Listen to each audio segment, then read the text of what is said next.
So hello friends, my name is Amit Raj और आप देख रहे हैं आप ही का चैनल द नॉलेज कंज्यूमर।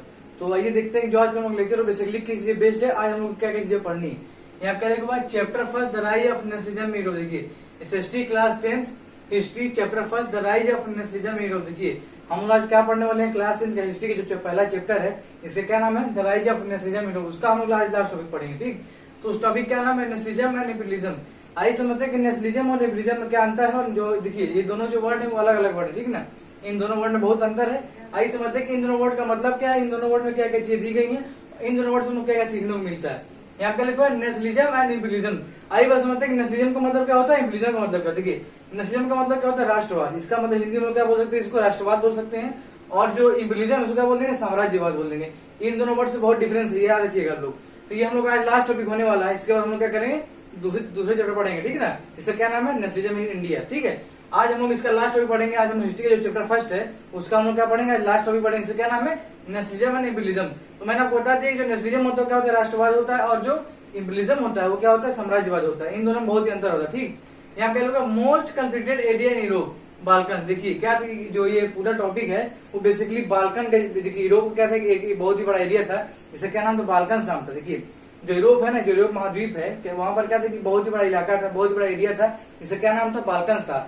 आइए समझते हैं कि बाल्कन में क्या क्या चीजें हुई थी और वहां पे कैसे क्या चीजें हो गई। ठीक, यहाँ पे most conflicted area in Europe. देखिए जो बाल्कन था वो क्या था कि बहुत ही बड़ा कंफ्लिक्टेड एरिया था यूरोप में।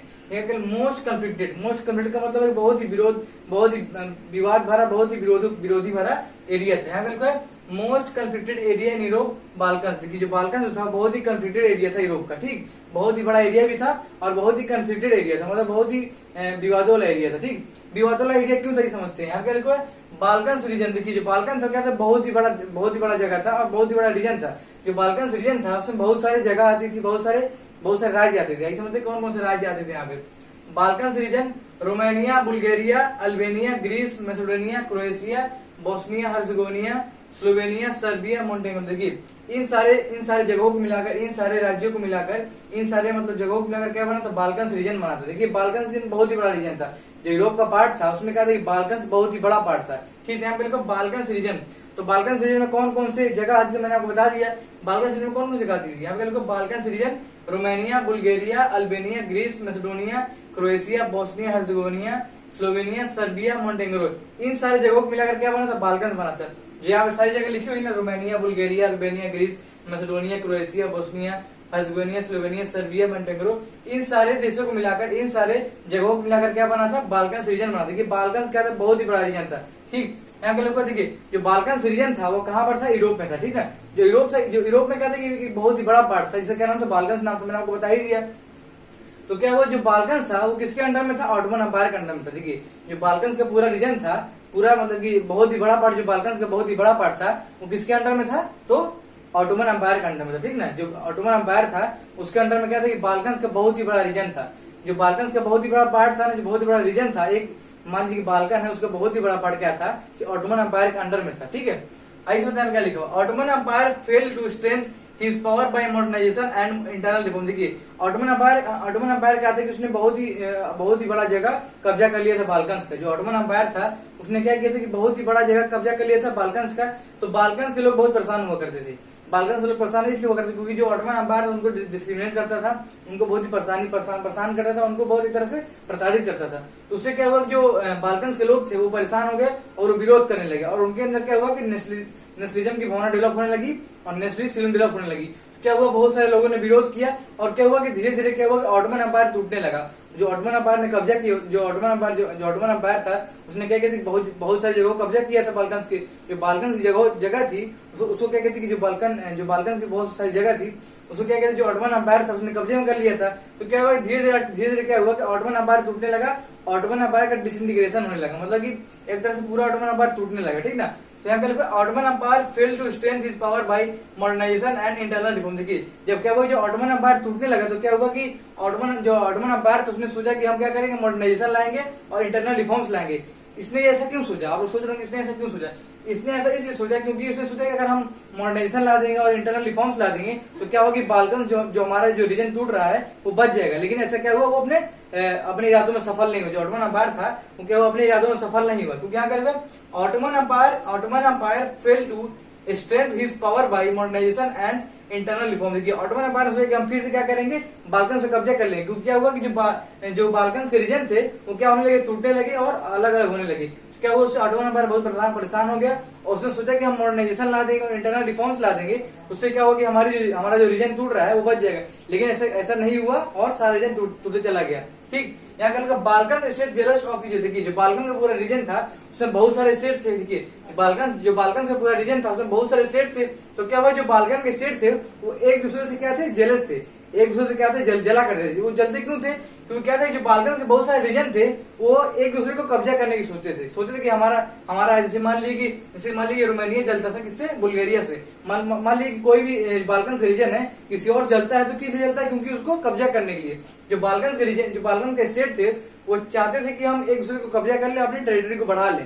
जो बाल्कन का स्टेट थे, अगर बाल्कन आल्सो बिकम द, देखिए Balkan states jealous of each other. जो बाल्कन का पूरा स्टेट था एक दूसरे से जलता इसलिए था क्योंकि जो बाल्कन के स्टेट थे वो चाहते थे कि हम एक दूसरे को कब्जा कर ले और अपनी टेरिटरी को बढ़ा ले। लेकिन क्या हुआ, ऐसा नहीं हुआ। यहाँ क्या लिखा हुआ है, Balkan also become the scene of big power rival. देखिए बाल्कन में क्या हुआ कि बहुत विवाद होने लगा, बहुत ही मार झगड़ा होने लगा, बहुत ही क्या हुआ कि एक तरह से विवादों भरा जगह ये बन गया। उसके बाद क्या हुआ, Russia, Germany, England, Austro Hungary want to hold powers over the Balkan. देखिए रसिया, जर्मनी, इंग्लैंड और ऑस्ट्रो हंगरी ने क्या सोचा कि हम बाल्कन को कब्जा कर लें। जो बाहर के देश थे उन्होंने क्या सोचा कि हम बाल्कन के ऊपर कब्जा कर लें।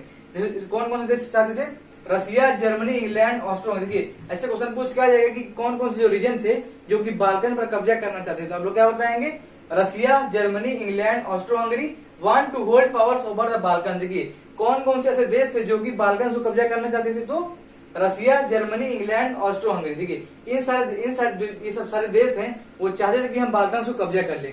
ठीक है, यहाँ क्या फर्स्ट वर्ल्ड वॉर बिगिन। देखिए और इसी चक्कर में क्या हुआ कि फर्स्ट वर्ल्ड वॉर हो गया, क्योंकि जो इतने सारे देश थे वो आपस में लड़ भिड़े और सोचे कि हम क्या करेंगे, बाल्कन को कब्जा कर लेंगे। और इसी में क्या हुआ कि वर्ल्ड वॉर हो गया। वर्ल्ड वॉर कब हुआ, 1914 से 1918 के बीच में। देखिए जो फर्स्ट वर्ल्ड वॉर हुआ था 1914 से लेकर 1918 के बीच में हुआ था। जो फर्स्ट वर्ल्ड वॉर हुआ था ना 1914 से लेकर 1918 के बीच में हुआ था। और बहुत ही लोग मारे गए, बहुत ही क्या हुआ, डिस्ट्रक्शन हो गया और बहुत ही क्या हुआ, तबाही मच गई। जो बाल्कन रीजन था एक तरह से क्या हुआ कि बहुत ही तबाही मच गई वहां पर, बहुत ही क्या मार काट होने लगा और बहुत सारे लोग मारे गए। क्या हुआ, बाल्कन क्या हुआ, बाल्कन के पास खून नदियां बनने लगी और बहुत ही ज्यादा मार्केट हो गया। बहुत ही एक तरह से क्या हुआ कि बाल्कन से बहुत ही विवादों भरा रीजन हो गया। तो आप लोग समझ गए इतना ना, यहाँ पे फर्स्ट वर्ल्ड वॉर बिगिन। और इसके बाद जब रसिया, जर्मनी, इंग्लैंड और ऑस्ट्रो हंगरी सोचा कि हम बाल्कन में कब्जा कर लें और वो कब्जा नहीं कर पाए तो क्या हुआ, आपस में लड़ने लगे और क्या हुआ कि बहुत ज्यादा मार झगड़ा हो गया। जिसके कारण क्या हो गया कि फर्स्ट वर्ल्ड वॉर हो गया। देखिए इन्हीं सब के कारण क्या होगा, फर्स्ट वर्ल्ड वॉर हो गया। यहाँ पे फर्स्ट वर्ल्ड वॉर बिगिन 1914। देखिए 1914 में क्या हुआ, फर्स्ट वर्ल्ड वॉर स्टार्ट हुआ और ये जो फर्स्ट वर्ल्ड वॉर था वो 4 साल तक चला था। 1914 से लेकर 1918 के बीच तक ये फर्स्ट वर्ल्ड वॉर हुआ था। यहाँ क्या लिखा हुआ है, नेशन स्टेट्स आइडिया। देखिए उसके बाद क्या, जो ये सारा वर्ल्ड वॉर हो गया उसके बाद जो वहाँ के बाल्कन के लोग उन्होंने सोचा कि उन्होंने वहां पर क्या हुआ, जो बाल्कन का जो पूरा जगह था वहां पर क्या हुआ, नेशनल फीलिंग डेवलप होने लगी। और जो वहाँ के बाल्कन के लोग थे उन्होंने सोचा कि मार झगड़ा में कुछ नहीं रखा है और जो हम लोग सारा चीजें कर रहे हैं बहुत ही खराब चीजें हैं। और जो बाल्कन की पूरी जगह थी वहां पर क्या हुआ, एक तरह से फिर से नेशनलिज्म देखने को मिल गया। देखिए ये सब क्या था, पूरा साम्राज्यवादी था। साम्राज्यवाद का मतलब ये कि बहुत सारे जो, देखिए ऑटोमन एम्पायर क्या था, एक तरह का साम्राज्यवादी था। जो ऑटोमन एम्पायर था वो क्या था, एक तरह का साम्राज्यवादी था, क्योंकि ऑटोमन एम्पायर का बहुत ही बड़ा साम्राज्य था। ठीक है ना, ऑटोमन एम्पायर के अंदर बहुत सारे देश थे, बहुत सारे राज्य थे। जो बाल्कन था वो क्या था कि जो बाल्कन का आधा पार्ट था वो किसके अंडर में था, तो ऑटोमन एम्पायर के अंडर में था। और जो ऑटोमन एम्पायर है वो किसका साथ देता, तो साम्राज्यवादी का, इंपीरियलिज्म का। तो क्या हुआ, एक तरह से पूरा इंपीरियलिज्म खत्म होता चला गया और बाल्कन एक तरह से पूरा आजाद हो गया। उसमें क्या हुआ, नेशन स्टेट। देखिए और क्या हुआ कि नेशन स्टेट इमर्ज हो गया।